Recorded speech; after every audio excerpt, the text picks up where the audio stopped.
Hello दोस्तों, हिंदी की बिंदी channel में आप सभी का स्वागत है। तो दोस्तों, आज के इस वीडियो में हम बात करेंगे यूपीएचएससी असिस्टेंट प्रोफेसर के ऊपर।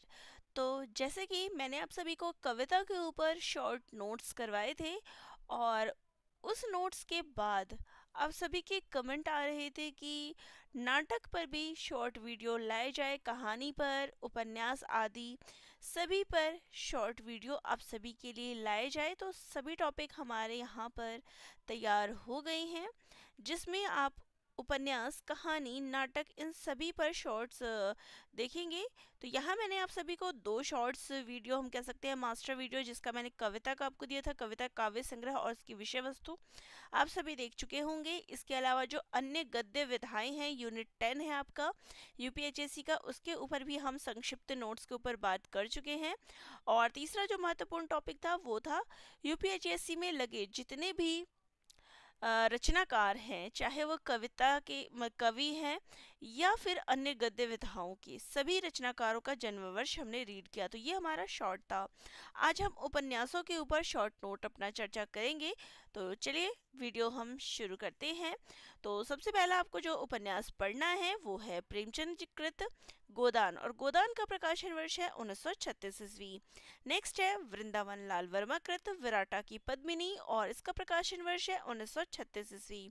नेक्स्ट है अज्ञे जी कृत नदी के द्वीप, आपको पढ़ना है, उसका प्रकाशन वर्ष है 1951 ईस्वी।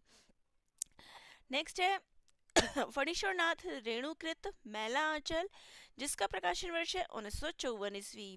नेक्स्ट है चतुर्सेन शास्त्री कृत वयम रक्षामः, जिसका प्रकाशन वर्ष है 1955 ईस्वी।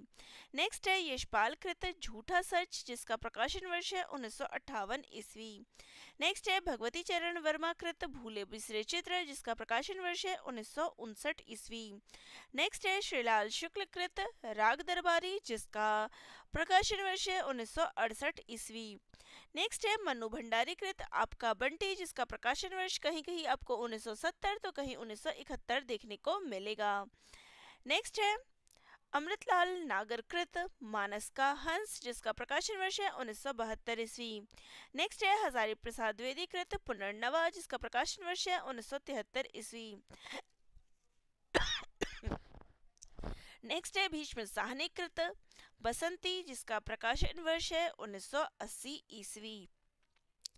नेक्स्ट है शिव प्रसाद सिंह कृत नीला चांद, जिसका प्रकाशन वर्ष है 1988 ईस्वी। तो ये कंप्लीट आपका हो गया उपन्यास का प्रकाशन वर्ष। ठीक है, चलिए इस पर एक संक्षिप्त चर्चा हम कर लेते हैं। तो सबसे पहला उपन्यास है गोदान, जिसके लेखक है प्रेमचंद जी। प्रकाशन वर्ष है इसका 1936 ईस्वी।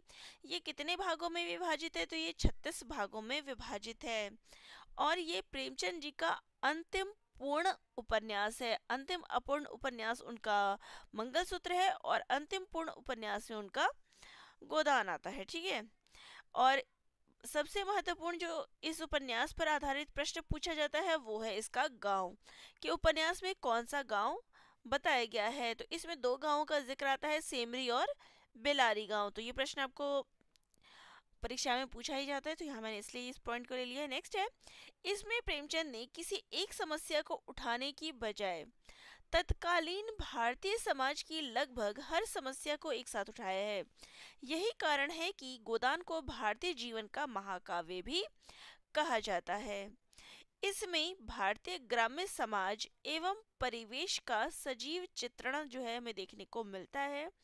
इसको कृषक जीवन का क्या है, महाकाव्य कहा जाता है। इसमें प्रगतिवाद, गांधीवाद और मार्क्सवाद का पूर्ण परिप्रेक्ष्य में चित्रण हुआ है। यानी जब आप ये उपन्यास पढ़ते हैं तो आपको तीनों ही चीज़ों का इसमें समावेश देखने को मिलता है। गोदान में भारतीय किसान का संपूर्ण जीवन, उसकी आकांक्षा कि वह क्या पाना चाहता है अपने जीवन में, और उसे ना पाने पर उसकी निराशा, उसकी धर्म भीरुता और भारत परायणता का के साथ उसकी स्वार्थपरता। देखिए, व्यक्ति कहीं कहीं अपनी स्वार्थ के प्रति भी हो जाता है, तो स्वार्थपरता और बैठकबाजी, उसकी बेबसी और निर्हिता का जीता जागता चित्रण जो है हमें इसमें देखने को मिलता है। गोदान में दो कथाएं हमें एक साथ देखती हुई मिलती है। एक तरफ तो ग्राम्य जीवन की कथा है जिसमें आपको होरी की कथा देखने को मिलती है जो इस उपन्यास का नायक है। तो दूसरी ओर हमें इसके शहर की कथा जो है, नगर कथा जो है इसमें देखने को मिलती है, जो जिसमें आप मिस मालती, डॉक्टर ये प्रोफेसर मेहता, इन सभी का जिक्र जो है देखते हैं। लेकिन दोनों कथाएं ये नहीं कि अलग अलग है, परस्पर एक दूसरे से जुड़े हुए हैं, आपसी संतुलन दोनों में बना हुआ है। होरी की वेदना पाठकों के मन में गहरी संवेदना भर देती है। गोदान भारतीय कृषक जीवन के संतरास में संघर्ष की कहानी है। गोदान में इसके अलावा जो आपको देखने को मिलता है वो है गाय का महत्व और धर्म के दबाव को झेलते किसान की मनः स्थिति का इसमें चित्रण देखने को मिलता है। यह उपन्यास कृषक लोगों की जो आर्थिक समस्या है उसको उजागर करती है। चलिए अब मुख्य जाते हैं इसके पात्रों पर। इसके प्रमुख पात्र कौन कौन से हैं? तो इसका प्रमुख पात्र कौन है? होरी उपन्यास का नायक है, कृषक वर्ग का प्रतिनिधि पात्र है। धनिया होरी की पत्नी है, उपन्यास की नायिका है, कृषक वर्ग की प्रतिनिधि पात्र है। इसके अलावा जहाँ कहीं कहीं आपको होरी डरता हुआ दिखाई देता है, वही धनिया क्या है, आपको निर्भीक एवं निडर दिखाई देती है। इसके अलावा वो परिश्रमी महिला है। नेक्स्ट है गोबर, होरी धनिया का पुत्र है। स्टार्टिंग में जिसकी एज दिखाई गई है वो है 16 वर्ष। ये झुनिया का पति है और विद्रोही चेतना का प्रतीक जो हमें देखने को मिलता है। नेक्स्ट है सोना, होरी की बड़ी पुत्री है। रूपा होरी की छोटी पुत्री है। हीरा होरी का छोटा भाई है। पुनिया का पति है। होरी की गाय को जो है सॉरी यहाँ पॉइंट मिस हो गया है, जहर इसी ने दिया था। ठीक है, होरी की गाय को जहर जो है इसी ने दिया था। शोभा होरी का छोटा भाई है। भोला होरी के गांव का ग्वाला है। झुनिया और कामता का पिता है। राय साहब अमरपाल सिंह, तो कितनी बार पूछ लेते हैं कि राय साहब का नाम क्या था? तो राय साहब का नाम था अमरपाल सिंह। ठीक है, ये सेमरी गांव के निवासी थे और जमींदार हैं। मीनाक्षी राय साहब की पुत्री है। प्रोफेसर मेहता विश्वविद्यालय में दर्शन शास्त्र की, इनका सब्जेक्ट क्या है? दर्शन शास्त्र। ठीक है। पंडित दाता दीन होरी के गांव का पंडित है। माता दीन के पिता है, धूर्त और चालाक है, महाजन है। ठीक है। मिस्टर खन्ना बैंक के मैनेजर हैं एवं शक्कर मिल के मैनेजिंग डायरेक्टर है। मिस मालती इंग्लैंड से डॉक्टरी पढ़कर आई युवती है, गतिशील चरित्र वाली युवती है। और इसके लिए प्रेमचंद ने एक शब्द प्रयोग किया है, बाहर से तितली भीतर से मधुमक्खी। और प्रश्न भी पूछा जाता है कि ये किसके लिए कहा गया है? तो ये मिस मालती के लिए कहा है। और किसके द्वारा ये चीज कही गई है? तो ये किसी आदमी ने नहीं, स्वयं लेखक के द्वारा ये चीज कही गई है मालती के विषय में। ये बुद्धिजीवी वर्ग की महिला है। इसके अलावा जो लिव इन रिलेशनशिप का है तो वो भी हमें मिस मालती और प्रोफेसर मेहता के बीच दिखाई देता है। ठीक है। जुनिया भोली की विधवा बेटी है। गोबर की प्रेमिका एवं पत्नी है और धनिया के प्रति वो सेवा भाव से युक्त है। गोविंदी खन्ना साहब की पत्नी है और मेहता की दृष्टि में एक आदर्श नारी है। सरोज मालती की बहन है। इसके अलावा वर्दा मालती की बहन है। तो देखिए परीक्षा में गौण पात्र अधिकतर पूछ लेते हैं, मेन पात्र तो सबको याद रहता है, गौण पात्र पूछ लेते हैं। तो नेट की परीक्षा आपने देखी होगी जिसमें प्रश्न पूछा गया था कि कौन सा असंगत है और उसमें इसका नाम जो है पूछ लिया गया था कि निम्न में से कौन सा असंगत है। तो वहां पे डाउट हो गया था, वर्दा किसी को पता नहीं था, तो ये मालती की दूसरी बहन होती है। ठीक है। सीलिया जाति की चमारिन है, माता दिन की प्रेमिका है और जाति प्रथा का शिकार जो है इसको दिखाया गया है। झिंगोरी सिंह गांव के महाजन है। गंडा सिंह गांव के महाजन है। संपादक है ओंकार नाथ, मिस्टर तनका और मिर्जा खुर्शीद, ये सब इसके अन्य पात्र है। तो ये हमारा गोदान उपन्यास था। चलिए अब नेक्स्ट उपन्यास पर आते हैं, तो वो है विराटा की पद्मिनी। इसका प्रकाशन वर्ष है 1936 ईस्वी। ये एक ऐतिहासिक उपन्यास है। यह पुस्तक वृंदावन लाल जी द्वारा सुनी हुई कथा पर आधारित है, यानी वृंदावन लाल जी को ये कथा सुनाई गई है। अब किसने सुनाई है मैं आगे आपको डिस्कस करूंगी। इस उपन्यास में बुंदेलखंड की कथा वर्णित है, तो बुंदेलखंड की वीरता, उसकी संस्कृति और जनजीवन का चित्रण जो है इसमें किया गया है। इसमें दांगी कन्या कुमुद और एक राजकुमार के प्रेम और बलिदान की कहानी आपको देखने को मिलती है। अब मैंने बात की कि उनको सुनी हुई कथा पर आधारित है, तो किसने ये कथा सुनाई है? तो विराटा की पद्मिनी की कहानी सुल्तानपुर झांसी के निवासी श्री नंद पुरोहित ने सुनाया था। तो नाम पूछा जा सकता है किसने किसको सुनाया था, तो लेखक को यानी कि जो वृंदावन लाल वर्मा जी हैं उनको सुल्तानपुर झांसी के निवासी नंद पुरोहित ने ये कथा सुनाई थी। ठीक है, अब यहाँ पे विराटा की पद्मिनी, तो पद्मिनी शब्द से क्या तात्पर्य है?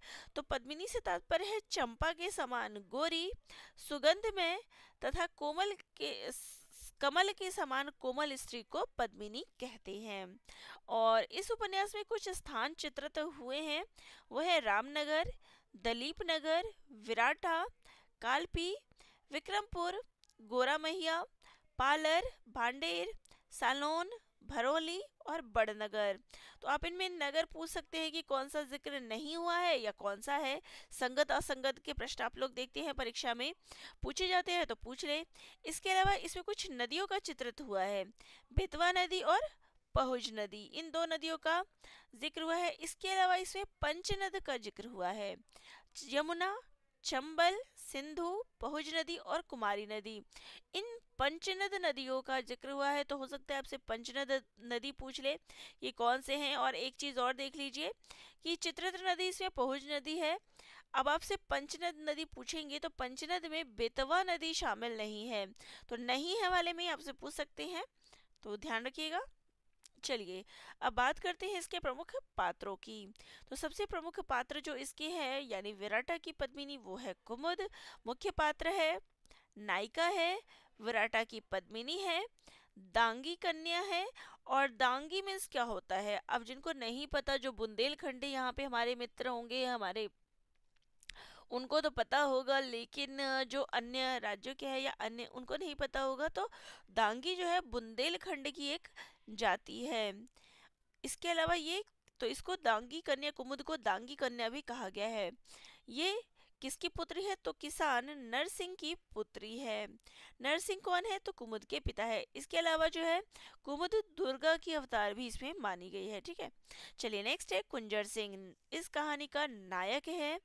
दलीप नगर का राजकुमार है, वीर योद्धा है, देशभक्त और सच्चा प्रेमी है। लेकिन ये राजकुमार तो होता है, लेकिन ये दासी पुत्र होता है, ना कि ये रानी पुत्र होता है। ठीक है, नेक्स्ट है देवी सिंह, बुंदेला किसान है, सच्चरित्र है, धर्मपरायण है, संवेदनशील है, अपने कर्तव्य के प्रति सजग है और सहृदय राजा है। ठीक है, जो इसका नायक है, मतलब जो इसमें राजा है नायक सिंह, अपनी विवाह के लिए ये देवी सिंह जा रहा होता है, लेकिन वहां पे जब इसको खतरा लगता है तो ये देवी सिंह को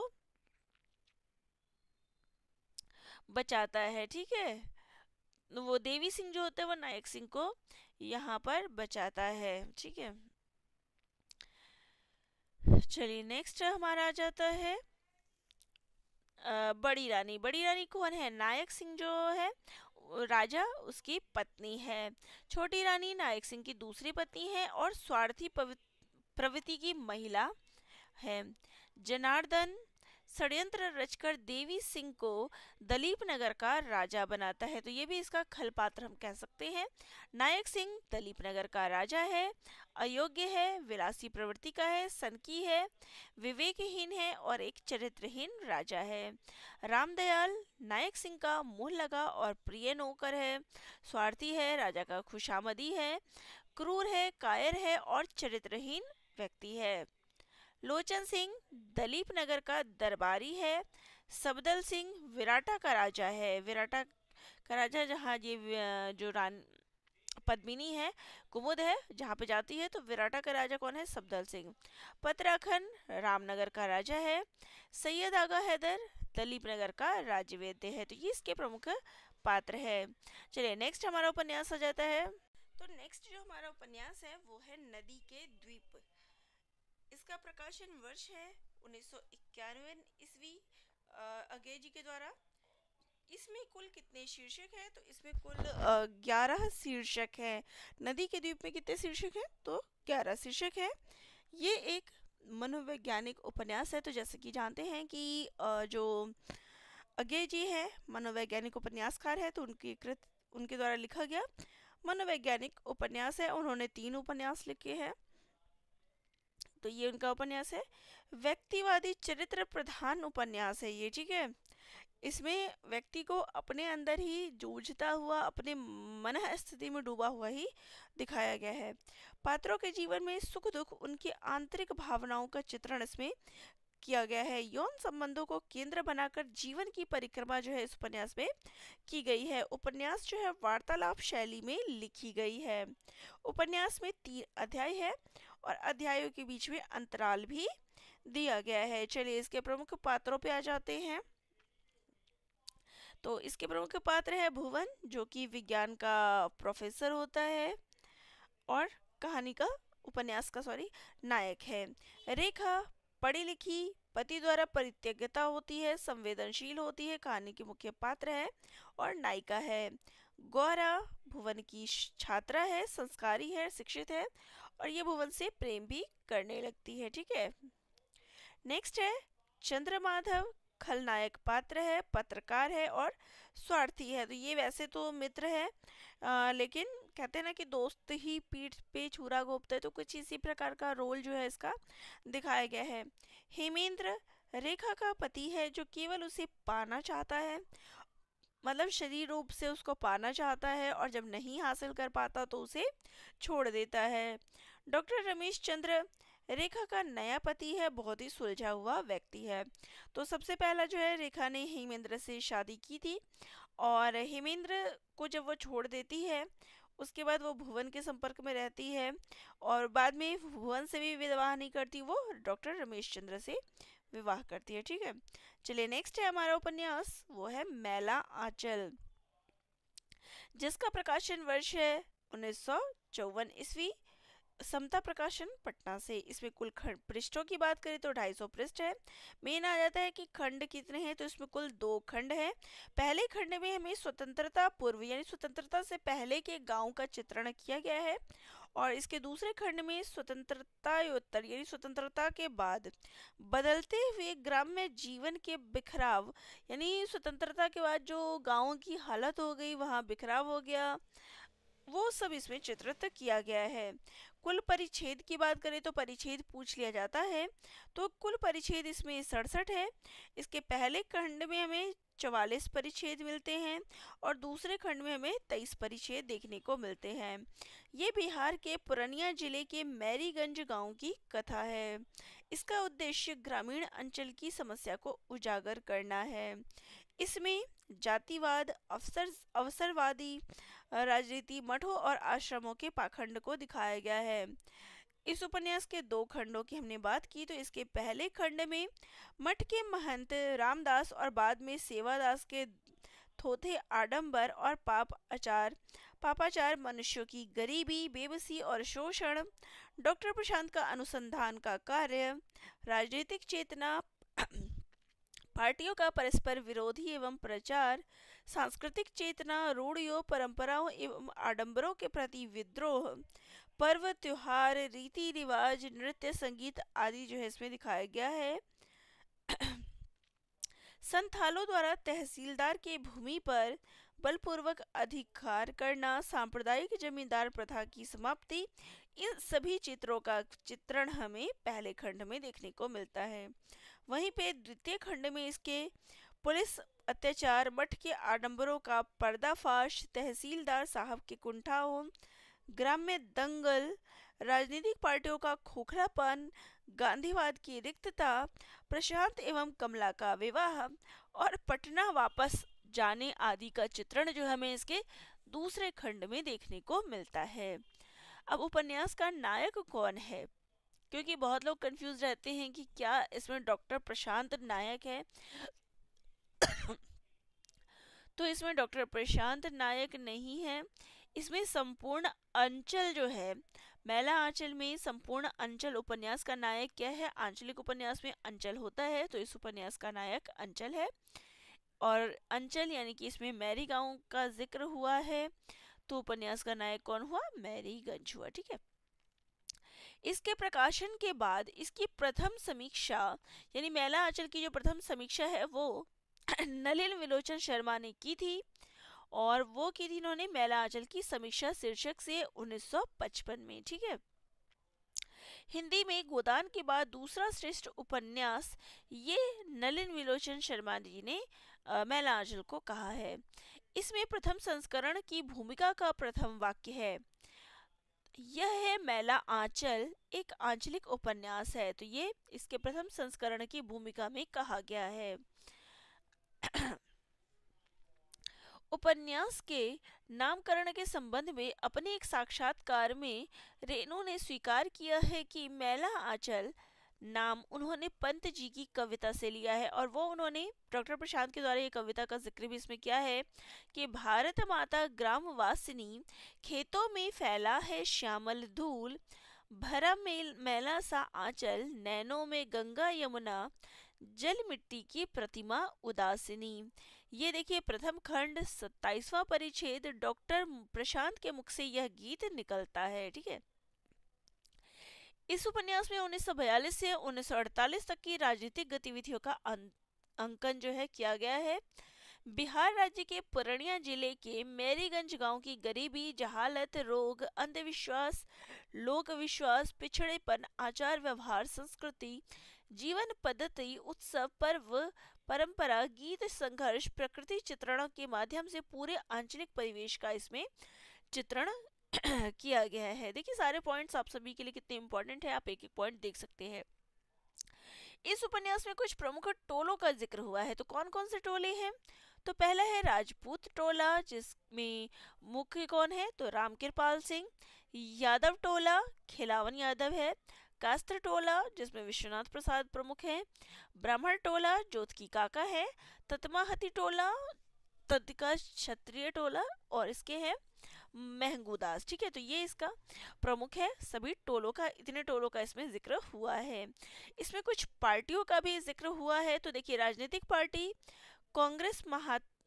कांग्रेस, महात्मा गांधी, राजेंद्र बाबू और जवाहिर लाल। तो जो आंचलिक शब्द प्रयोग हुए हैं उन्हीं का जिक्र यहाँ पे उन्हीं के अनुसार क्या है।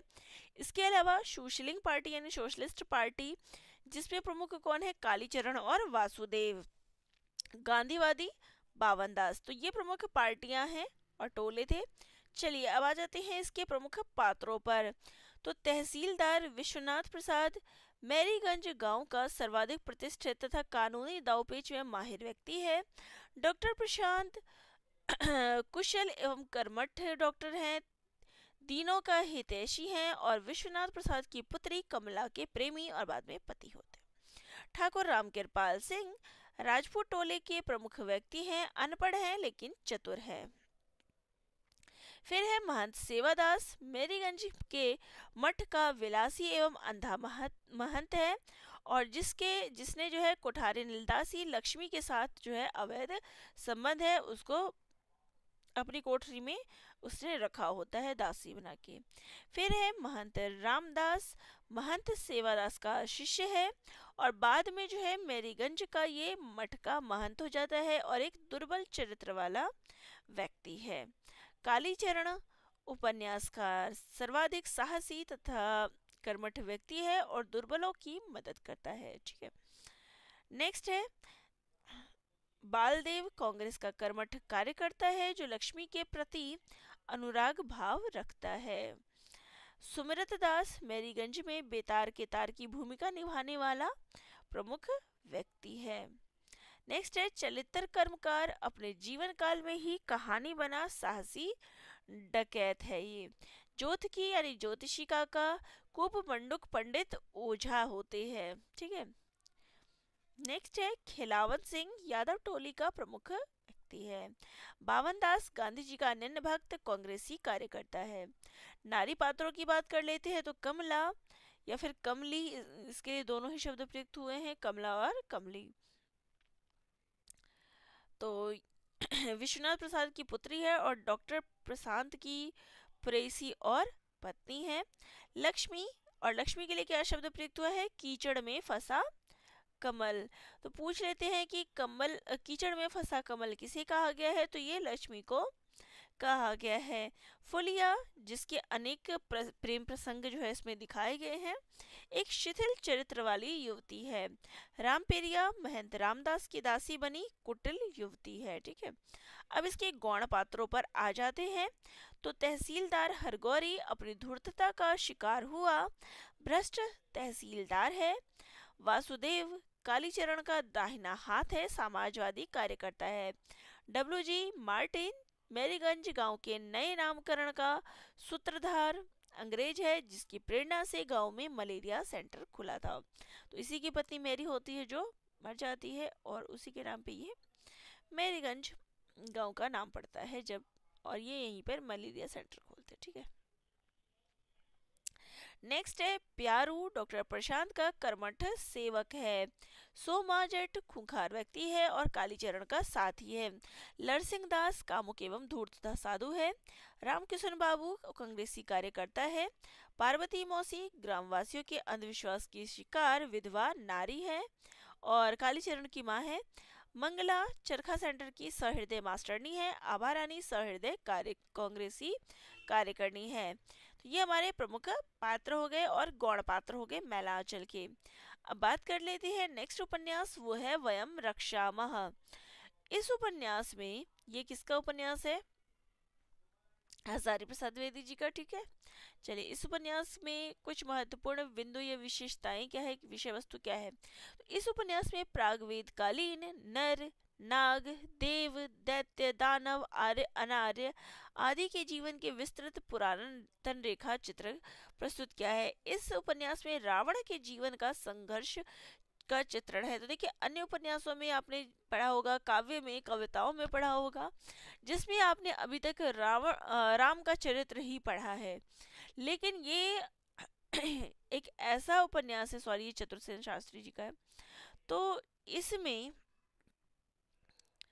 हजारी प्रसाद द्विवेदी मैंने बोल दिया था, चतुरसेन शास्त्री जी का है।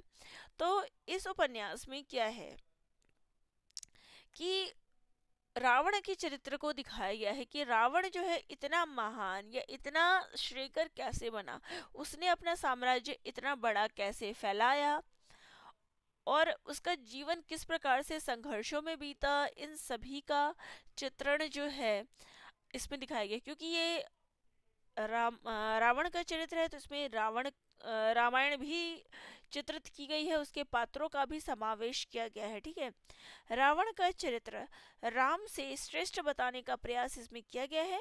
वयम रक्षामः उपन्यास में उन्होंने रावण के चरित्र को राम से श्रेष्ठ स्थापित करते हुए युद्ध के एक एक चरित्र को बारीकी से रेखांकित किया है। यानी रामायण में जितने युद्ध वगैरह दिखाए गए हैं, सबका इन्होंने बारीकी से अंकन किया है। रावण के जीवन के अलग अलग चरित्रों को देखने का मौका इस उपन्यास के माध्यम से मिलता है। इस उपन्यास के माध्यम से वेद पुराण दर्शन वैदेशिक इतिहास ग्रंथों का अध्ययन मुख्यतः किया गया है। ये रामायण पर आधारित उपन्यास है और इस उपन्यास का मुख्य पात्र रावण है, ना कि राम है। रावण जो है वो रक्ष संस्कृति का निर्माणकर्ता एवं पालक था। संपूर्ण पृथ्वी पर घूम घूम कर लोगों को युद्ध में पराजित कर रक्ष संस्कृति में मिलाता था। ठीक है, रक्ष नामक संस्कृति उसने बनाई थी, और जहाँ भी वो युद्ध करता था और जो भी युद्ध में वो जीतता था, सबको हरा के उसको अपनी इस रक्ष संस्कृति में मिलाता था। इस संस्कृति को धारण करने वाले नर राक्षस कहलाए और इसलिए रावण को जो है रक्षेंद्र या फिर राक्षसेंद्र भी कहा जाता है। और रक्ष संस्कृति का नारा था वयम रक्षामः। ठीक है, और इसका अर्थ क्या होता है? हम रक्षा करते हैं। ठीक है, आचार्य चतुरसेन शास्त्री के शब्दों में मेरे हृदय और मस्तिष्क में भावों और विचारों की जो आधी शताब्दी की प्रज्ञा पूंजी थी, उसको मैंने वयम रक्षामः में झोंक दिया। इस उपन्यास में मेरे जीवन भर के अध्ययन का सार है। तो ये उन्होंने इस उपन्यास के विषय में कहा है। ठीक है, इसका प्रमुख पात्र कौन है? तो रावण जो है प्रमुख पात्र है, नायक है। इसके अलावा रामायण के जितने पात्र है, देखिए माली, सुमाली, मालीवान, ये सब रावण के जो मामा वगैरह है, नाना वगैरह है, ये सब दिखाए गए हैं। रामायण के जितने भी पात्र हैं, राम, सीता, दशरथ, हनुमान, वशिष्ठ, विश्वामित्र, कुबेर आदि पात्रों को जो है इसमें दिखाया गया है। तो रामायण के पात्र आप सभी को पता है, तो यहाँ मैंने इसलिए सभी पात्रों के नाम इसमें नहीं लिए हैं। तो सभी को पता है जो जो इसमें पात्र है, तो सभी का जिक्र इसमें किया गया है। नेक्स्ट जो है उपन्यास हमारा वो है झूठा सच। भारत विभाजन पर आधारित ये उपन्यास है और इस उपन्यास में विभाजन के समय की स्थिति और स्वतंत्रता के बाद की स्थिति, दो स्थितियों का चित्रण किया गया है। ये उपन्यास दो भागों में विभाजित है। पहले भाग में हमें वतन और देश, जिसका प्रकाशन वर्ष 1958 ईस्वी है, जिसमें विभाजन के समय की स्थिति का चित्रण है। वहीं पे दूसरा जो है स्वतंत्रता के बाद की स्थिति, जिसका नाम है देश का भविष्य, और इसका प्रकाशन है 1960 ईस्वी। तो कौन से दो भाग हैं वो आप याद कर लीजिए, परीक्षा में प्रश्न पूछ सकते हैं। और ये विभाजन पर आधारित ये उपन्यास है। विभाजन के समय की स्थिति और स्वतंत्रता के पश्चात की स्थिति का चित्रण है। इसका पहला भाग लाहौर, तो दूसरे भाग में जो है इसके दिल्ली की कथा का वर्णन किया गया है। सांप्रदायिक दंगे, उसकी प्रवृत्ति आदि का विवरण जो है, विभाजन के समय जो दंगे हुए थे इन सभी का इतना विस्तार पूर्वक इसमें चित्रित किया गया है घटनाओं का, तो वो आप पढ़ेंगे तो आपको पता चलेगा। 1947 के भारत विभाजन की घटना को केंद्र बनाकर लिखी गई है। इस उपन्यास के प्रथम भाग में विभाजन के दर्दनाक दृश्यों, सांप्रदायिक संकीर्णता, निजी स्वार्थ, पाशविक बल प्रयोग एवं राजकीय क्षेत्र की उथल पुथल का वर्णन है। तो किस प्रकार से कैंपों आदि से लोग अपने घरों तक आए थे, भारत वाले भारत में आए थे, पाकिस्तान वाले पाकिस्तान में गए थे, तो भारतीयों को किस प्रकार की परेशानी हुई आदि, इन सभी का जिक्र इसमें किया गया है। दूसरा भाग है देश का भविष्य। इसमें पाकिस्तान से भगाए गए हिंदुओं की दुरावस्था, शासकों के घिनौने स्वार्थ, समस्याओं के चंगुल में फंसा समूचा भारतवर्ष चित्रित किया गया है। उपन्यास में पृष्ठों की संख्या 1250 है। चलिए इसके प्रमुख पात्रों पे आ जाते हैं। तो इस उपन्यास का प्रमुख पात्र है जयदेव पुरी, मध्यम वर्ग का प्रतिनिधि पात्र है। तारा इस उपन्यास की प्रमुख नारी पात्र है। जयदेव पुरी की बहन है, कथा के केंद्रीय पात्र है और आधुनिक सोच वाली स्त्री है। इसके अलावा जो है इनके पिता का नाम है मास्टर राम लुभाया। तो राम लुभाया के दो बच्चे हैं, जयदेव पुरी और तारा, ठीक है। नेक्स्ट है कनक, आधुनिक व प्रगतिशील सोच वाली स्त्री है, संपन्न परिवार की पुत्री है। जयदेव पुरी से इसका विवाह हो जाता है और ये नया हिंदी पब्लिकेशन के मालिक पंडित गिरधर लाल की मझली पुत्री है। तो कनक के पिता का नाम क्या है? पंडित गिरधर लाल। मास्टर राम लुभाया पुरी के पिता है, जिसका जिक्र मैंने अभी किया। पंडित गिरधारी लाल कनक के पिता है, अनुभवी है, चतुर है, तीक्ष्ण बुद्धि के हैं, व्यवहारिक है, प्रेस के मालिक है। प्रेस का नाम क्या है? नया हिंदी पब्लिकेशन। अच्छी आर्थिक स्थिति के व्यक्ति है और हो सकता है इसमें जब आपसे उपन्यास के गौण पात्र पूछे तो पूछ सकते हैं। तो इसमें इनकी 3 पुत्रियों के बारे में बताया गया है। बड़ी बेटी है कांता, दूसरी है कनक और फिर तीसरी है कंचन। तो इनकी 3 पुत्रियां हैं, ठीक है। फिर है महेंद्र नैयर, कनक का बहनोई है, सफल वकील है, तीव्र बुद्धि का है, स्पष्ट वक्ता है, गहरी दृष्टि का व्यक्ति है और कांता का पति है। डॉक्टर प्राणनाथ उदार सरल व्यक्तित्व का व्यक्ति है, तारा से प्रेम और तारा से ये अंत में विवाह कर लेते हैं। शीला तारा के बुआ की बेटी है, शीला या फिर शीलो नाम है। असद तारा जिससे प्रेम करती है। उर्मिला पुरी की प्रेमिका है। लाला वाधवा मल नारंग की पुत्री है और पुरी की ओर आकर्षित है। पुरी इसको ट्यूशन पढ़ाता है, वहीं पर जो है ये इसको प्रेम करती है। दोनों का विवाह तो नहीं होता है, उर्मिला का विवाह कहीं और हो जाता है। लेकिन ये उर्मिला जो है बाद में विधवा हो जाती है। विभाजन के अवसर पर पुरी से फिर मिलती है और फिर दोनों में बीच में जो है विभाजन के बाद जो है फिर इसको दिखाया गया है और पुरी से इसका संबंध हो जाता है। लेकिन कनक जो है वापस इसकी जिंदगी में आ जाती है पुरी की। ये सब कुछ कहानी है, चलिए कहानी हम नहीं पढ़ेंगे, कहानी सबको पता है। सोमराज तारा का पति है, लाला सुखलाल साहनी का पुत्र है, आवारा ढंग के अमीर घरानों के लड़कों का प्रतिनिधि पात्र है, मक्कार है, चरित्रहीन है और उदंड युवक है। पहली ही रात में तारा के साथ बहुत ही बुरा व्यवहार करता है, बहुत ही गलत शब्दों का प्रयोग उसके साथ करता है। ठीक है, नेक्स्ट जो उपन्यास है वो है भूले बिसरे चित्र, भगवती चरण वर्मा का। प्रकाशन वर्ष है 1959 ईस्वी। ये 5 खंडों में विभाजित है और इससे जो प्रश्न बन जाता है कि 4 पीढ़ियों की कथानक हमें किसमें देखने को मिलती है, तो भूले बिसरे चित्र में। ये एक नायक विहीन उपन्यास है, इसमें कोई भी नायक नहीं है। संयुक्त परिवार किस प्रकार से विघटित हो जाती है, अलग हो जाती है, इसका चित्रण इसमें देखने को मिलता है। सामंतवाद की मध्य वर्ग पूंजीपतियों द्वारा किस प्रकार पराजय होती है, सामंतवाद का अंत, वो इसमें दिखाया गया है। भारतीय जीवन की संघर्ष में स्थिति का चित्रण किया गया है। इस कथा में कालखंड की बात करें तो 1880 से लेके 1930 तक का लगभग 50 वर्षों की कथा जो है इसमें शामिल की गई है और इस प्रकार से इसे हम पीरियड नॉवेल कह सकते हैं। ये कथा वर्णनात्मक शैली में लिखी गई है। 4 पीढ़ियों का इसमें कथानक हमें देखने को मिलता है। ये यूपी के मध्यवर्गीय परिवार की कहानी है और भूले बिसरे उपन्यास के लिए 1969 में साहित्य अकादमी पुरस्कार जो है भगवती चरण वर्मा जी को दिया गया है। अब हमने बात की कि 4 पीढ़ियां, तो 4 पीढ़ियां कौन कौन सी है, तो पहली पीढ़ी है मुंशी शिवपाल की, जिनके पद की बात करें तो ये अर्जी नवीस होते हैं। दूसरी पीढ़ी है ज्वाला प्रसाद के, ये नायब तहसीलदार होते हैं, जो कि मुंशी शिवपाल ही इसको लगवा देते हैं। तीसरा है जो तीसरी पीढ़ी है वो है गंगा प्रसाद की, जो कि डिप्टी कलेक्टर बनते हैं। और चौथी पीढ़ी की बात करें तो गंगा प्रसाद का पुत्र नवल, जो कि राष्ट्रीय भावना से ओतप्रोत है और कांग्रेस कार्य करता है। तो ये कुल 4 पीढ़ियां हैं, उनके द्वारा जो भी पोस्ट वगैरह मतलब उन्होंने जहाँ तक किया है उसका जिक्र था। चलिए, इस उपन्यास में आपको जोड़े भी दिए गए हैं, पति पत्नी के जोड़े किसके हैं, इसके अलावा किसका किसके साथ संबंध है, वो भी इसमें मैंने आपको यहाँ पे पॉइंट टू पॉइंट दे दिया है। ठीक है, तो पहला है ज्वाला प्रसाद, जिसकी पत्नी है जमुना। ज्वाला प्रसाद कौन है, दूसरी पीढ़ी का प्रतिनिधि जमुना।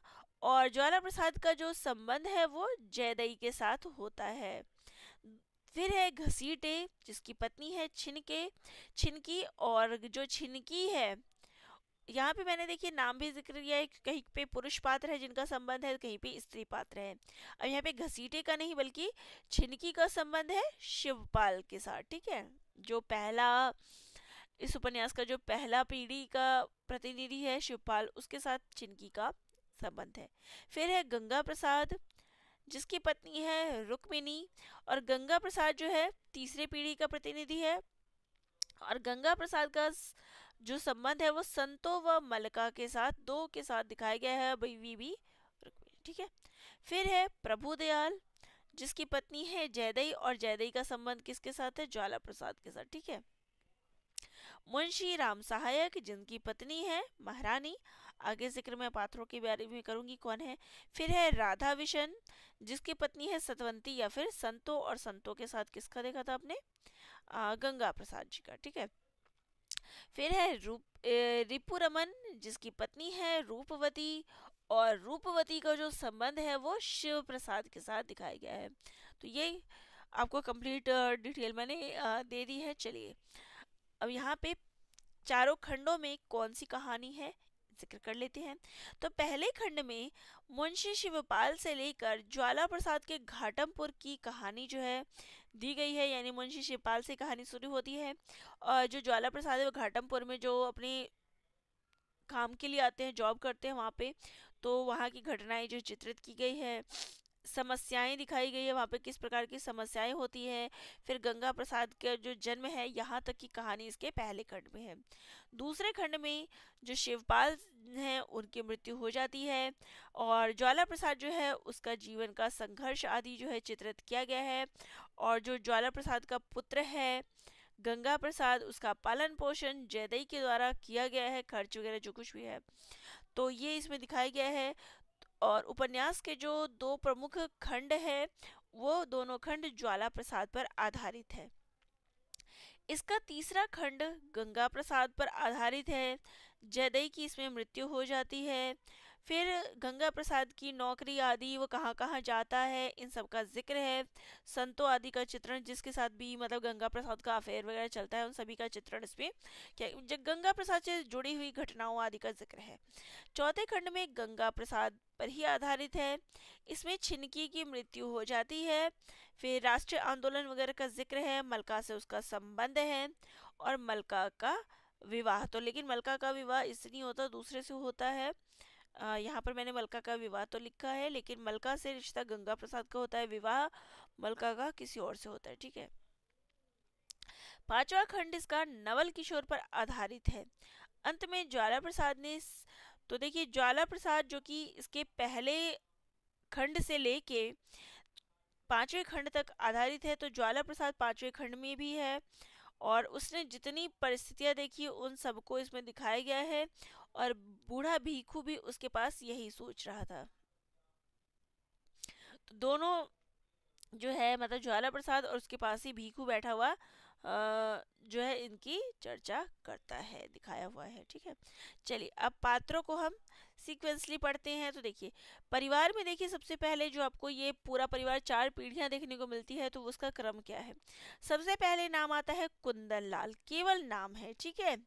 उनके पुत्र होते हैं बनवारी लाल, तो बनवारी लाल का भी केवल नाम है। ठीक है। यहाँ तक 2 पीढ़ियां हो गई, इनका जिक्र किया गया है, केवल नाम है, स्टोरी नहीं है इनकी। फिर बनवारी लाल के 2 बेटे होते हैं, मुंशी शिवपाल और राधे लाल। मुंशी लाल शिवपाल के 4 बेटे होते हैं। पहला होता है, मैं क्या बोल, अरे मुंशी शिवपाल हैं, उनके पुत्र हैं ज्वाला प्रसाद। फिर ज्वाला प्रसाद के पुत्र हैं गंगा प्रसाद। और गंगा प्रसाद के जो है 4 बच्चे जो है इसमें दिखाए गए हैं। तो यहाँ पे सीक्वेंसली मैंने पूरे परिवार का चित्रण कर लिया है। तो बनवारी लाल के 2 बेटे होते हैं। फिर मुंशी शिवपाल जो है बड़ा बेटा, उसका बेटा होता है, एक बेटा होता है ज्वाला प्रसाद। फिर ज्वाला प्रसाद का एक बेटा होता है गंगा प्रसाद। वहीं पे गंगा प्रसाद के 4 बच्चे होते हैं, नवल और विद्या और सुधा और केवल। तो सुधा और केवल का केवल नाम ही दिया गया है, ओनली नेम जो है इसमें आता है कि ये ज्वाला गंगा प्रसाद बोलता है कि मेरे मरने के उपरांत मेरे बच्चे, तो वहाँ पर वो इन चारों बच्चों का नाम लेता है कि नवल, विद्या, सुधा, केवल। और केवल तो अभी बहुत छोटा सा है। तो यहाँ विद्या पढ़ाई कर रही है, वो सुधा जो है अभी पढ़ाई कर रही है, और केवल तो बहुत छोटा है। तो कुछ इस प्रकार से इसका जिक्र करते हैं। तो उसके 4 बच्चे हैं और मुख्य रूप से जो कहानी में जिक्र आता है, यानी इनकी जो कहानी है वो हमें नवल और विद्या की कहानी इसमें देखने को मिलती है। लेकिन नाम की बात करें तो इसके 4 बच्चे हैं, ध्यान रखिएगा। तो देखिए, बनवारी लाल के जो दूसरे पुत्र हैं वो है राधे लाल, जिसके 4 बच्चे हैं, राम लाल, श्याम लाल, किशन लाल और बिशन लाल। ये इसके 4 बच्चे हैं। फिर वहीं पे में रामलाल का पुत्र जो है उसका जिक्र आया हुआ है, तो वो है वंशीधर। तो ये कुछ क्रम है, तो आप आसानी से समझ सकते हैं कि क्या है इनका जो मेन जो कथानक है जिसका आधारित है, उसके परिवार का क्या क्रम है। दूसरा जो आता है वो है, देखिए उसका नौकर जो है शिवपाल का घसीटा। घसीटे की पत्नी होती है रधिया, जो कि मर जाती है। इसका जिक्र नहीं, केवल नाम है। और दूसरी पत्नी होती है छिनकी। भीखू जो है रधिया का बेटा होता है, और भीखू जो है आपको कहानी के अंत तक देखने को मिलता है। तो ये हमारा घसीटे का परिवार हो गया। फिर है प्रभुदयाल और जयदई, जिनका पुत्र होता है लक्ष्मीचंद।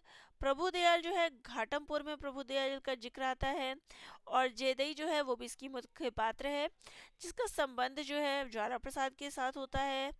और ज्वाला प्रसाद के पुत्र गंगा प्रसाद का लालन पालन जो है यही करती है। तो ये हो गया। अब आते हैं अलग से इसके पात्रों को पढ़ते हैं। तो पहला है मुंशी शिवपाल, मझोले कद का है, उम्र 55 साल है, विधुर है, कचहरी में अर्जी नवीस है और पहली पीढ़ी के प्रतिनिधि हैं। राधेलाल मुंशी शिवपाल के छोटे भाई हैं, वकीलों की दलाली करते हैं, दुष्ट प्रवृत्ति हैं, लालची हैं और 4 पुत्रों के पिता हैं। फिर है ज्वाला प्रसाद, मुंशी शिवपाल का पुत्र है, दूसरी पीढ़ी का प्रतिनिधि है और नायब तहसीलदार है। कहाँ पर? घाटमपुर में।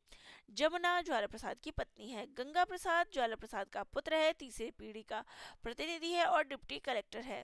रुक्मिणी गंगा प्रसाद की पत्नी है। नवल गंगा प्रसाद का पुत्र है, चौथी व अंतिम पीढ़ी है। विद्या गंगा प्रसाद की पुत्री है और नवल की बड़ी बहन है। फिर आते हैं घाटमपुर में। घाटमपुर का जिक्र है ज्वाला प्रसाद की नौकरी के साथ। तो घाटमपुर में जो पात्र आते हैं वो है प्रभुदयाल महाजन व जमींदार है। घाटमपुर के शिवपुरा गांव के नंबरदार हैं और सामंतवाद के प्रतीक हैं। जयदई प्रभुदयाल की पत्नी है, ज्वाला के साथ इनका संबंध है और गंगा प्रसाद का पालन पोषण इन्होंने किया है। लक्ष्मीचंद प्रभुदयाल का पुत्र है। राधा लक्ष्मीचंद की पत्नी है। गजराज सिंह जमींदार है, प्रभुदयाल का कर्जदार है। बरजोर सिंह गजराज का साला है, प्रभुदयाल का कर्जदार है। तो ये दोनों प्रभुदयाल के कर्जदार हैं। प्रभुदयाल का हत्यारा है, वह स्वयं आत्महत्या कर लेता है। तो ये जो बरजोर सिंह है, कर्ज के चक्कर में फिर वो प्रभुदयाल का खून कर देते हैं, लेकिन खुद जब इनको आत्मग्लानि होती है कि भाई मैंने ये क्या कर दिया, तो ये आत्महत्या कर लेता है। घसीटा कहार जाति का है, मुंशी शिवपाल की कचहरी में पानी आदि पिलाने का काम व अन्य काम जो भी रहते हैं वो करता है, शिवपाल का नौकर है। छिनकी घसीटा की दूसरी पत्नी है। पहली पत्नी कौन है? तो रधिया थी और बाद में रधिया की मृत्यु के बाद छिनकी से विवाह होता है। ये शिवपाल के घर में काम करती है और शिवपाल के साथ इसके अवैध संबंध है। भीखू घसीटा व उसकी पहली पत्नी का पुत्र है, शिवपाल के घर में काम करता है। मुंशी राम सहाय ज्वाला प्रसाद का मामा है, इनके यहाँ ही ज्वाला प्रसाद का पालन पोषण व पढ़ाई हुई है। महारानी राम सहाय की पत्नी है। ज्ञान प्रकाश राम सहाय का छोटा पुत्र है। बंशीधर रामलाल का बेटा है। इसके अलावा जो है उपन्यास के तीसरे खंड में, यानी कि जो गंगा प्रसाद डिप्टी कलेक्टर है, तो उसके तीसरे खंड में हमें दिल्ली दरबार का वर्णन देखने को मिलता है। और क्योंकि डिप्टी कलेक्टर है तो दिल्ली दरबार में जाएगा ही, और वहाँ पे कुछ पात्रों का जिक्र हुआ है। रिपू रमन सिंह बनारस के डिप्टी कलेक्टर है। रूपवती रिपू रमन सिंह की पत्नी है। शिव प्रसाद से संबंध है। राधा विशन पेशे से जौहरी होते हैं। सतवंती राधा विशन की पत्नी है। गंगा प्रसाद जो है इससे आकर्षित हो जाता है। मलका वैश्य है, गंगा प्रसाद से संबंध है, फिर प्रेम होता है। फिर गंगा प्रसाद जो है समाज के डर से इसे विवाह नहीं करता और बाद में जो है मलका का नाम क्या हो जाता है? माया शर्मा बदल के वो रख लेती है। और मलका जो है जब माया शर्मा बन जाती है तो सत्यव्रत नाम के आदमी से विवाह कर लेती है। तो ये दिल्ली दरबार दर्पण का जो वर्णन है उसमें ये सब पात्र आदि देखने को मिलते हैं। फिर इसके 5वें खंड में हमें जो कि नवल किशोर से संबंधित है, तो इसमें हमें राय बहादुर कामतानाथ जो गंगा प्रसाद के मित्र हैं उनका जिक्र देखने को मिलता है। उषा कामनाथ की पुत्री है और नवल से प्रेम करती है। विद्या नवल की बड़ी बहन है। गौरी उषा का बड़ा भाई है। बिंदेश्वरी प्रसाद विद्या का ससुर है। सिद्धेश्वरी प्रसाद विद्या का पति है। विद्या कौन है? तो नवल की बहन है, यानी जो गंगा प्रसाद है उसकी पुत्री है। प्रेम शंकर नवल का मित्र है, हॉस्टल का साथी है और सिद्धेश्वरी की एमए का सहपाठी है। इसके अलावा भी कुछ अन्य पात्र हैं जिनका जिक्र बीच बीच में आया हुआ है। ठाकुर भूप सिंह जिसके दोषी होने के बावजूद शिवपाल बचा लेता है, गांव का ठाकुर है।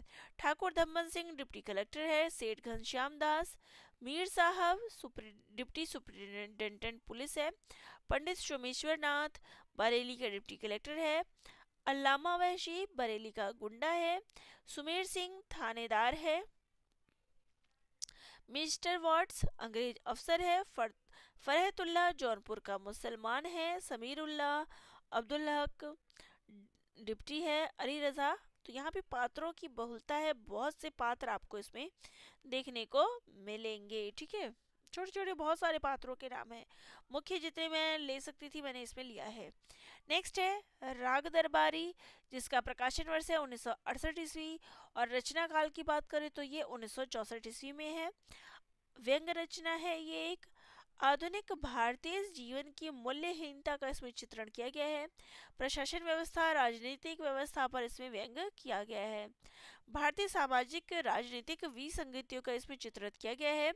शिक्षा व्यवस्था पर व्यंग किया गया है। मुकदमे न्याय प्रणाली पर व्यंग किया गया है।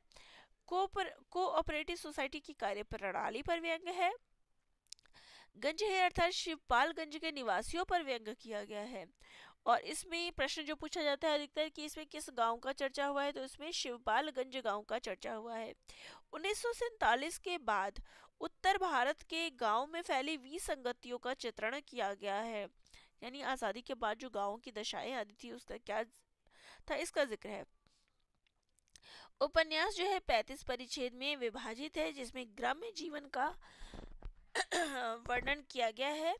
ये 15 भारतीय भाषाओं में अनुवादित किया गया है। उपन्यास में वर्णित कॉलेज कौन सा है, तो छंगामल विद्यालय इंटर कॉलेज। तो पहला पात्र है इसमें वैद्य जी। वह सभी गांवों की राजनीति के पीछे का मास्टरमाइंड है।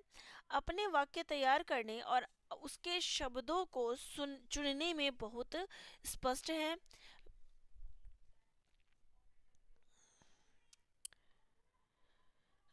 वैद्य जी भी आधिकारिक तौर पर स्थानीय कॉलेज के प्रबंधक है।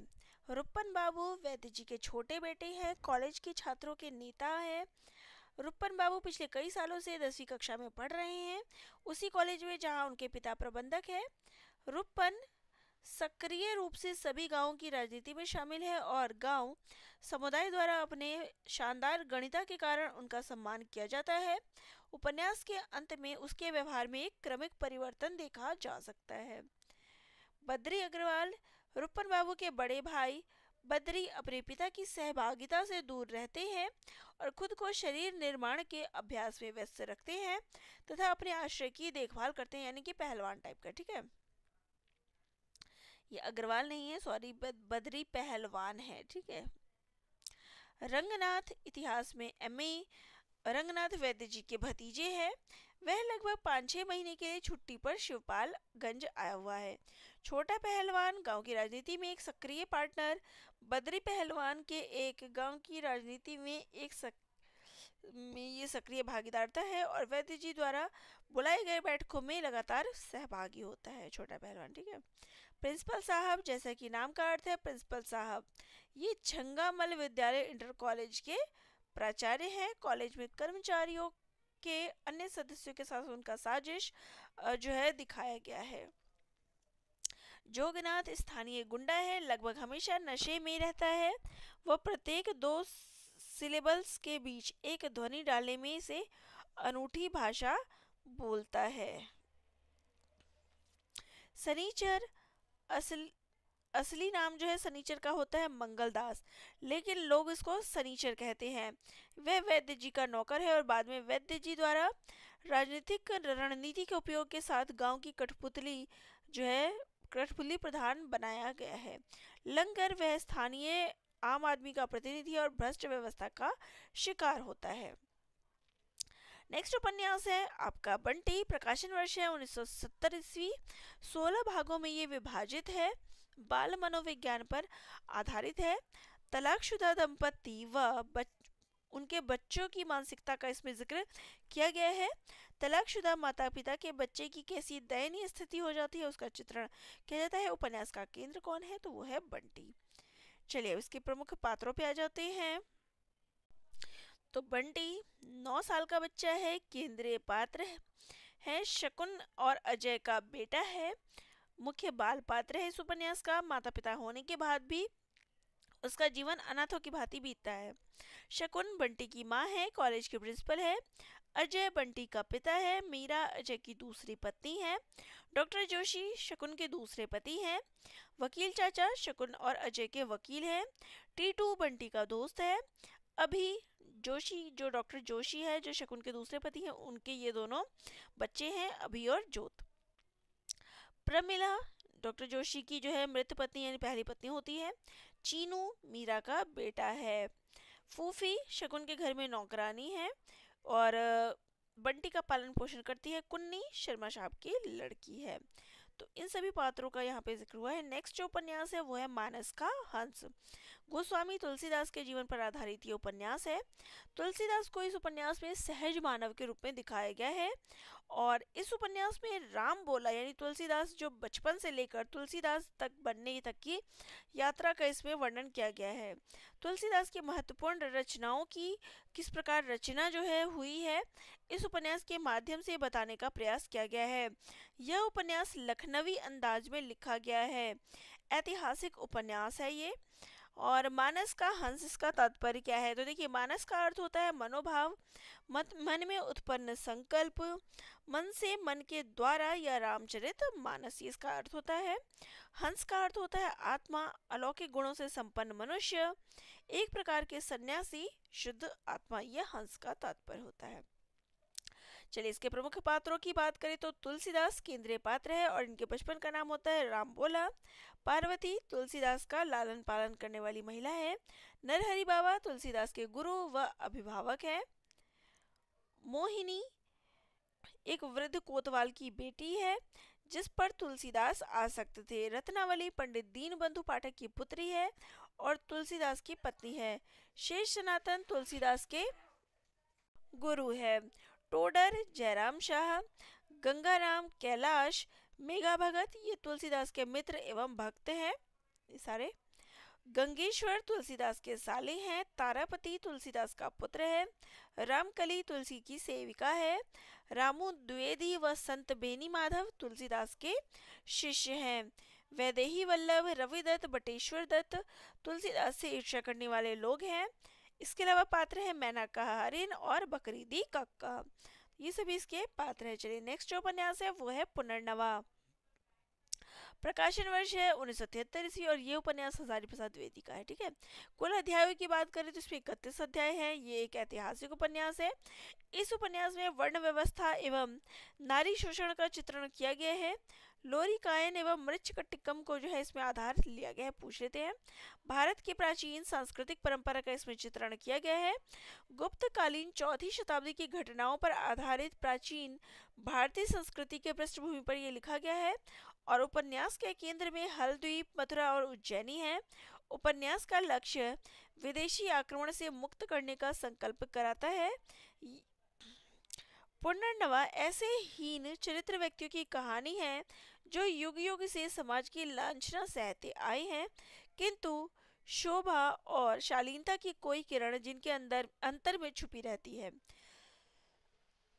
और एक दिन यही किरण ज्योति पुंज बनकर न केवल उनके अपने बल्कि दूसरों के जीवन को भी आलोकित कर देती है। पुनर्नवा उपन्यास द्विवेदी जी का सम्राट चंद्रगुप्त, ये चंद्रगुप्त है, समुद्रगुप्त जैसे प्रख्यात इतिहास पुरुषों को जो इसमें प्रस्तुत किया गया है। संपूर्ण उपन्यास कुषाण राजा के पतन से लेकर समुद्रगुप्त के दिग्विजय तक के समय को समेटे हुए है। इस कथा में त्रिकोण प्रेम आर्यक, मृणाल मंजरी और चंदा के बीच है। ठीक है। इसके नियामक पात्र कौन है? तो वो है देवरात। श्याम रूप के माध्यम से नारी अस्मिता के प्रश्नों को इसमें उठाया गया है। तो हजारी प्रसाद द्विवेदी जी के उपन्यासों की बात करें तो देखिए, बाण भट्ट की आत्मकथा, उसमें भी आपको निपुणिका का चरित्र देखने को मिलता है जिसमें नारी के प्रश्नों को उठाया गया है।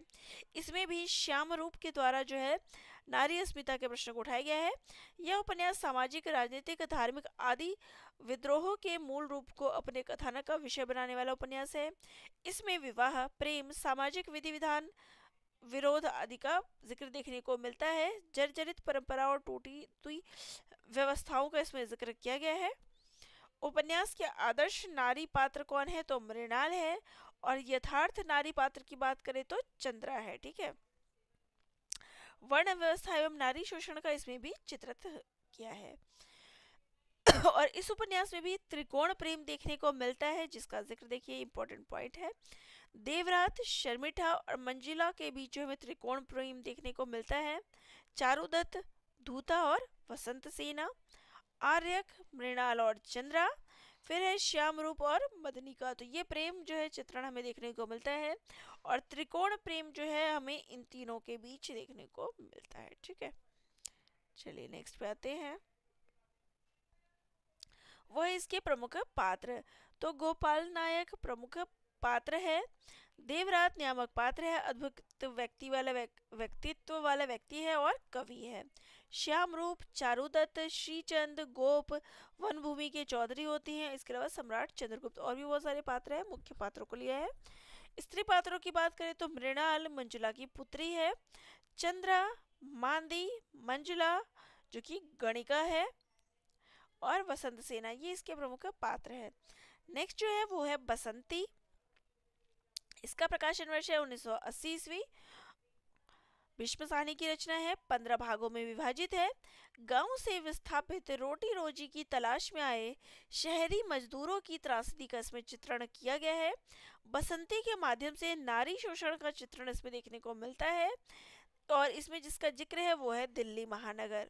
तो दिल्ली महानगर के झुग्गी झोपड़ी वाली बस्तियों में रहने वाले लोगों का वर्णन इसमें देखने को मिलता है। निम्न वर्ग मजदूर वर्गों की जिंदगी को आधार बनाया गया है। 1978 में वांगचू कहानी संग्रह में प्रकाशित राधा अनुराधी कहानी का इसको विस्तार कहा जा सकता है। ठीक है, 1978 में जो है राधा अनुराधा लिखी गई है, और 1980 में ये लिखी है। ठीक है, राधा अनुराधा को बसंती उपन्यास की पूर्व पीठिका भी कहा जा सकता है। ठीक है,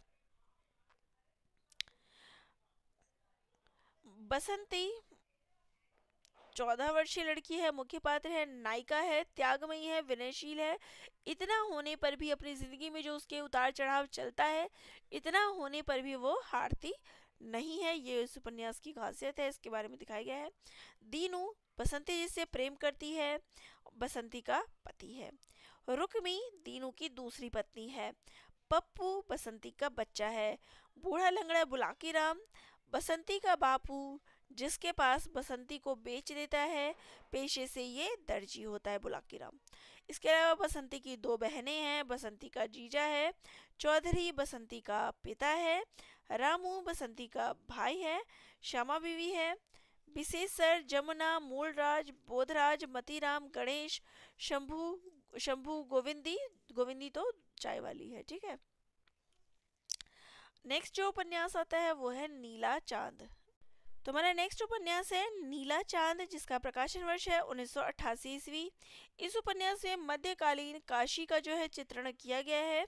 उस समय की राजनीति, समसामयिक बदलाव जो है उसमें दिखाया गया है। धार्मिक आडंबर आदि का चित्रण किया गया है। उपन्यास में कुल 58 अध्याय हैं, और अंत में जो है नेपथ्य दिया गया है।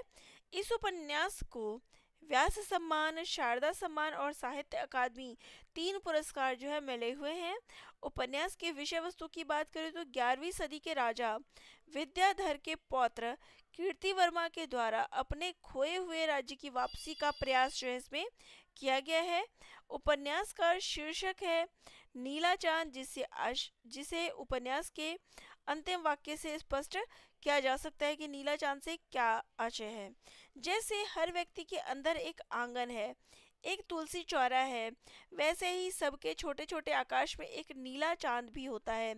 ढकोसले से नहीं, निर्यात को जानने वाले दाम्भिकों की भविष्यवाणी से नहीं, तो कालिमा में डूबकर अपने मन के आंगन में जगमगाता नीला चांद देख लेगा। उसका नाम है खुद अमोघ इच्छा शक्ति। तो ये उपन्यास के अंत में जो है नीला चांद के विषय में, शीर्षक के विषय में बताया गया है। पात्रों की बात कर लेते हैं तो इसके प्रमुख पात्र हैं कलचुरी नरेश कर्णदेव, गढ़वाल नरेश चंद्रदेव, देववर्मा, कीर्ति वर्मा। तो कीर्ति वर्मा जो है इसके प्रमुख पात्र है, नायक है।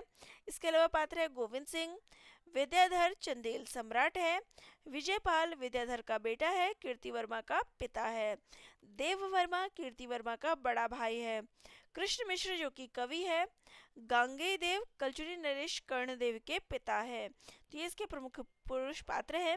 महिला पात्रों की बात करें तो गोमती, शीलभद्रा, सुनंदा, बसंती और दक्षिणा। ठीक है, ये सभी इसके प्रमुख पात्र हैं। तो ये कंप्लीट हमारा उपन्यास के ऊपर टॉपिक था, जिसमें आपको उपन्यास के विषय वस्तु, उपन्यास से रिलेटेड जो भी इम्पोर्टेंट था, सभी चीज़ों का जिक्र मैंने कर दिया है और ये संक्षिप्त नोट्स आपको मिल सकते हैं। तो जिनको भी नोट्स चाहिए मुझे कमेंट ज़रूर करिएगा। इसके अलावा हमारा नेक्स्ट जो टॉपिक रहेगा वो कहानी पर आधारित रहेगा। तो इसी प्रकार से सभी रचनाओं का जो है संक्षिप्त नोट्स आपको मिल जाएंगे। तो वीडियो जिनको भी अच्छी लगी हो चैनल को लाइक शेयर सब्सक्राइब करिएगा। अपने डाउट्स और आगे की वीडियो के लिए भी मुझे कमेंट ज़रूर करिएगा। धन्यवाद।